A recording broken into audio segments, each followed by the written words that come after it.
When I found out my sister's husband was cheating, I told her everything, every detail I saw, every lie he told. She sat in silence for a moment, then looked at me with cold eyes and said, "I gave him my whole life. Now I'm taking his apart." I reached for her hand and said, "I'll help you do it, piece by piece." That night, we started planning. He had no idea what was coming.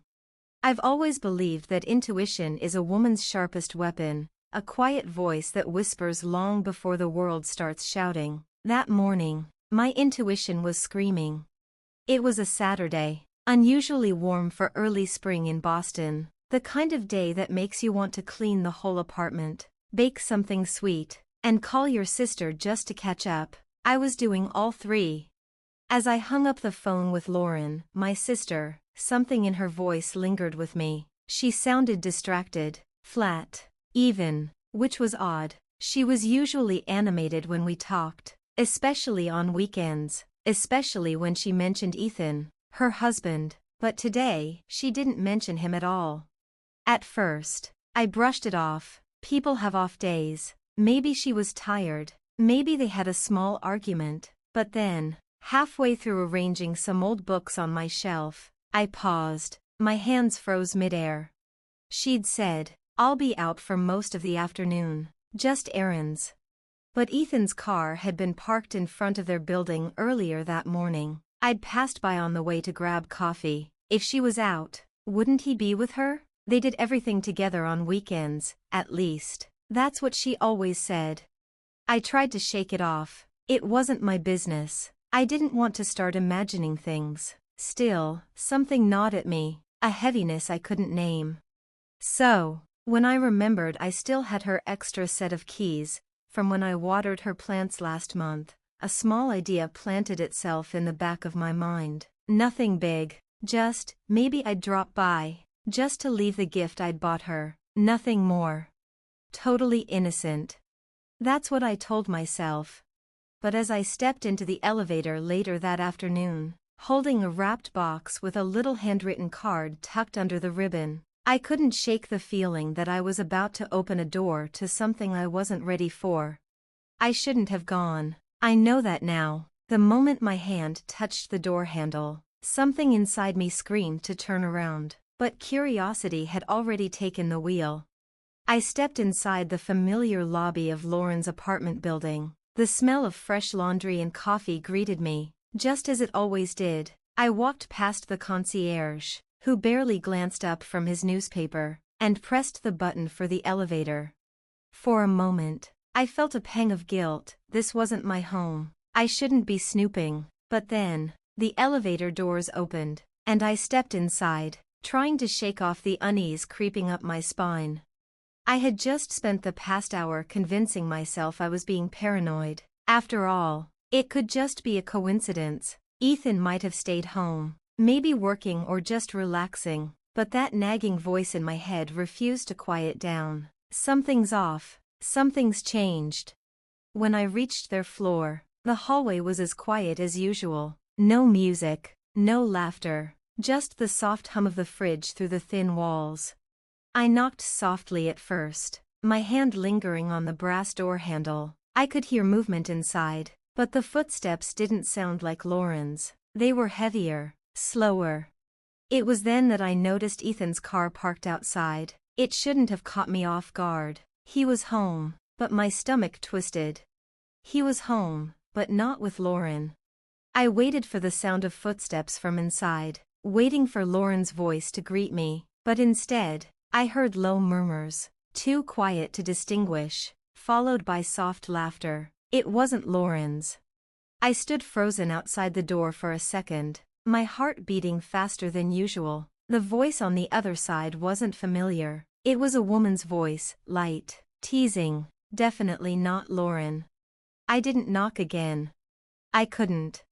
I could feel my heart racing in my chest, pounding so loud it drowned out the muffled voices behind the door. Maybe it's nothing. Maybe it's a friend. Maybe I'm overreacting. But then, I heard it, the unmistakable sound of a kiss. A cold chill ran down my spine as the truth hit me like a slap. He was cheating. I didn't know how I knew, but I did. The pieces all clicked together like a jigsaw puzzle. That strange feeling I'd had all day, the sudden emptiness in Lauren's voice on the phone, it all made sense now. The man she trusted, the man she gave her life to. He was betraying her.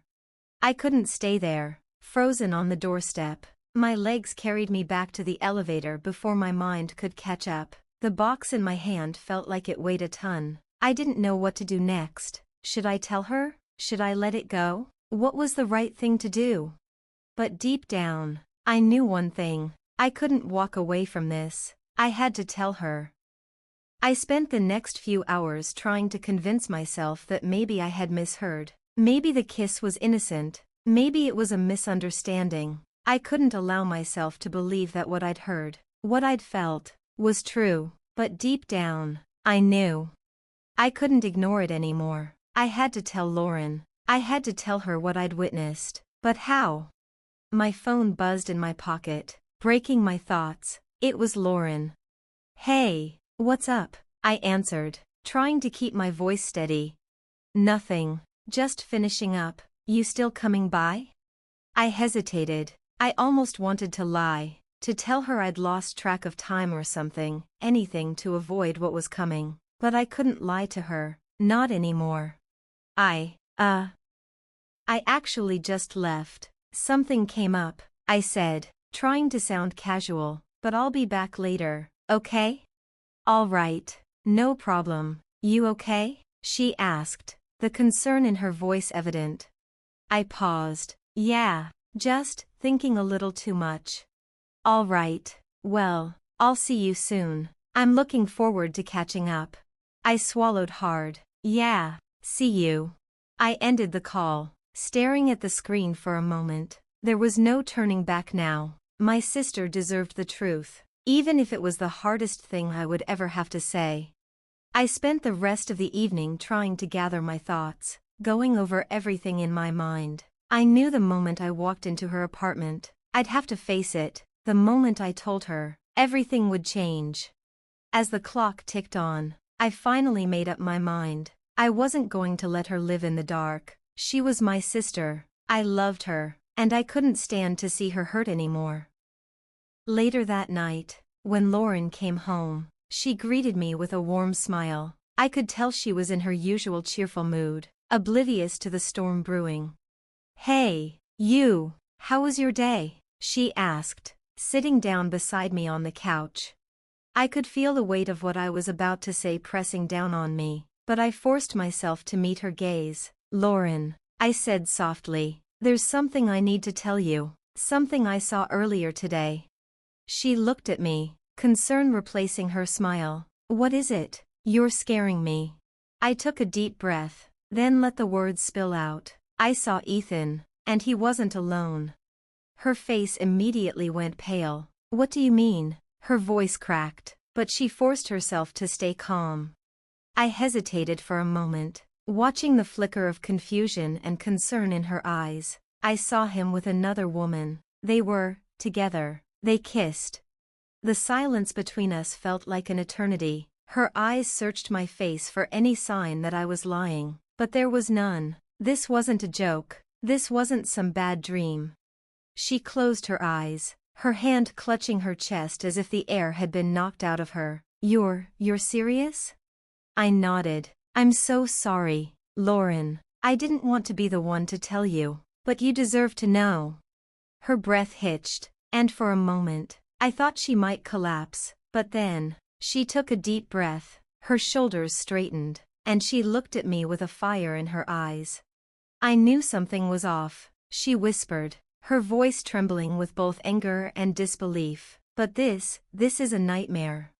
I reached out and took her hand. "I'm here. We'll figure this out together." She squeezed my hand, a small but determined smile crossing her face. "No, I will figure this out, and when I do." The days that followed were a blur of emotions. Lauren was heartbroken, of course, but there was something else beneath her sadness. Anger, a quiet, simmering anger that made her even more determined. She wasn't going to sit idly by and let Ethan get away with it. She had spent years building her life around him, only for him to tear it all down with a single lie. She didn't show up to work that week. She told her boss she was taking personal time. She didn't call me much, but I knew what she was doing. She was planning. And I was right beside her, every step of the way. One evening, just as the sun dipped below the horizon, Lauren invited me over to her apartment. The tension between us had been building. I knew she was ready to act. I didn't have to ask her what her plan was. She'd made it clear from the start. Ethan wasn't just going to be caught. He was going to be destroyed. As I walked into her apartment, she was sitting at the kitchen table, staring at her phone. Her face was a mask of determination, but I could see the faintest tremor in her hand as she scrolled.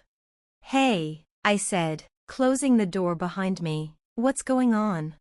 Lauren didn't look up immediately. She just kept scrolling, her fingers moving with mechanical precision. Finally, she looked up at me with a glint in her eyes. "I've been doing some digging. I've been talking to some of Ethan's coworkers. You know, the ones he always said were just friends. Turns out, those friends have been seeing him with someone else for months." My heart sank as I listened. My sister was no longer the woman I had known. She wasn't the same person who had once clung to hope that things would work out. This was a new side of her, a side I had never seen before, but one that was undeniably strong. "What do you want to do?" I asked softly. "I'm going to make sure Ethan knows he can't get away with this," she said, her voice low but steady. "I'm not going to just leave him. He doesn't get to ruin my life and walk away like nothing happened." She pulled out a stack of papers from a folder on the table and laid them in front of me. "This is what I have so far. I've got a friend at the bank who's helped me get some of his financial details. Turns out, Ethan's been hiding money, not just small amounts either, large sums, transferred to an account I don't even know about." I stared at the papers in front of me, the weight of what Lauren was about to do settling on my shoulders. This wasn't just about revenge anymore. This was about power. She wasn't going to let him walk away without losing everything. "What's the next step?" I asked. Lauren leaned back in her chair, folding her arms across her chest. "The next step is simple. I'm going to confront him, but not until he's fully exposed. I want to make sure there's no way he can talk his way out of this. I want him to know that I control the narrative now." Her words were calm, but they held a certain sharpness. She was no longer the victim. She was in control, and for the first time in days, I felt a sense of relief. She wasn't helpless. She wasn't broken. She was going to make sure that Ethan paid for his betrayal. The day of the confrontation arrived, and I could feel the tension crackling in the air. Lauren was ready, her mind made up. Ethan had no idea what was coming. He thought he had it all under control, but he had underestimated her. He had underestimated us. Lauren called him that afternoon, her voice eerily calm as she set up the meeting. She told him she wanted to talk about their future, that there were things she needed to say. She knew that it would get him to bite. He would come, just as he always did when she made herself seem like the doting wife in need of reassurance. But this time, it was a trap. We had everything planned down to the smallest detail. She had invited him to their favorite cafe, the one where they'd celebrated their anniversaries, their birthdays, their good moments. The irony wasn't lost on me. She was going to destroy everything he thought he had built in that very place. When I arrived at the cafe, Lauren was already seated at a corner booth. She looked different. Her posture was straighter, her eyes were focused, and there was a quiet fury in her smile. She looked every bit the woman who had been betrayed and was ready to reclaim what was hers. "Are you sure about this?" I asked, sitting across from her. "I have to do this. For me. For us. It's time he learned that there are consequences," she said, her voice firm. We didn't have to wait long. A few minutes later, Ethan walked in, his usual cocky grin plastered on his face. He spotted Lauren immediately and made his way over to the table, completely unaware that his world was about to come crashing down. "Hey, babe," he said casually, leaning down to kiss her on the cheek. "You sounded so serious on the phone. What's going on?" Lauren didn't even flinch. "Take a seat, Ethan. We need to talk." He looked confused but sat down, his eyes scanning her face, trying to read her. There was no trace of the woman he had betrayed. She was no longer playing the role of the submissive wife. She was a woman on the verge of reclaiming everything she had lost. "I know what you've been doing," she said, her voice cold and clear, "and I know you've been lying to me for months. The worst part is, I'm not even surprised." Ethan's face went pale, the color draining from his cheeks. He opened his mouth to speak, but Lauren didn't give him the chance. "You think I didn't know? You think I didn't see the signs?" she continued, her eyes narrowing. "I've seen everything, and I've been keeping track. Your money, your lies, your affair, I know it all, and you're going to pay for it." He tried to laugh it off, clearly not understanding the gravity of the situation. "Lauren, calm down. This isn't what it looks like." "You think I'm some fool?" she shot back, her voice rising just enough for the people around them to hear. "I'm not stupid, Ethan. You've been seeing her for months. I heard you. I saw you. And now, you're going to lose everything you thought you had." Lauren reached into her bag and pulled out the papers she had shown me earlier, the evidence of his secret accounts, the lies, the proof of his infidelity. She slid them across the table to him with a finality that sent a shock through the air. "Here's the evidence," she said calmly, "and when I'm done with you, I'll make sure everyone else knows the truth too. It's over." Ethan's eyes darted from the papers to her face, his hands trembling as he picked them up. He scanned the pages, his face contorting with disbelief as he realized that he had been caught. I didn't mean for this to happen. I thought," he stammered, his voice faltering. "No," Lauren interrupted, "you didn't mean for it to happen, but you did it anyway, and now you'll pay the price, not just with me, but with everyone you've been lying to."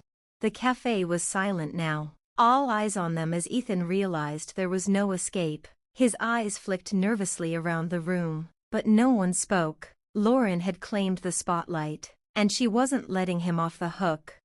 "Get out," she said, her voice suddenly calm, almost eerily so, "and don't come back, ever."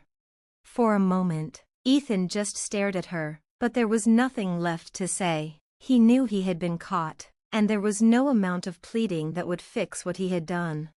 He stood up slowly, his face a mask of humiliation. He took one last, long look at Lauren, at the woman he had destroyed, and then walked out of the cafe, his shoulders slumped in defeat.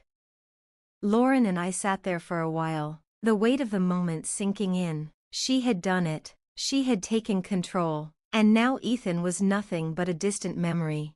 After that day, everything changed. Lauren's life started to rebuild itself, piece by piece. She found a new sense of purpose, a new sense of strength. She had let go of the man who had betrayed her and found a way to turn her pain into power.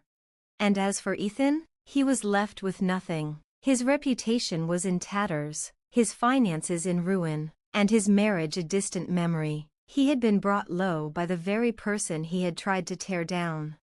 Lauren didn't need him. She never had. The aftermath of that day was quiet, but it was also freeing. Ethan was gone from Lauren's life, and she was finally able to exhale, as if a weight had been lifted from her shoulders. There was no more betrayal, no more lying, just the possibility of a fresh start. The weeks that followed were filled with rebuilding. At first, Lauren focused on herself, something she hadn't done in years. She spent more time with friends, reconnected with family, and took long walks to clear her mind. She took up new hobbies, things she had never had the time or energy for when she was tied to Ethan.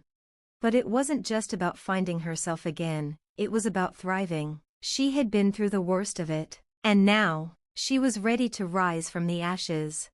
It wasn't long before Lauren's career also began to flourish. She had always been ambitious, but in the years with Ethan, her aspirations had taken a back seat to his needs. Now, with her newfound freedom, she poured her energy into her work, dedicating herself to advancing in her career.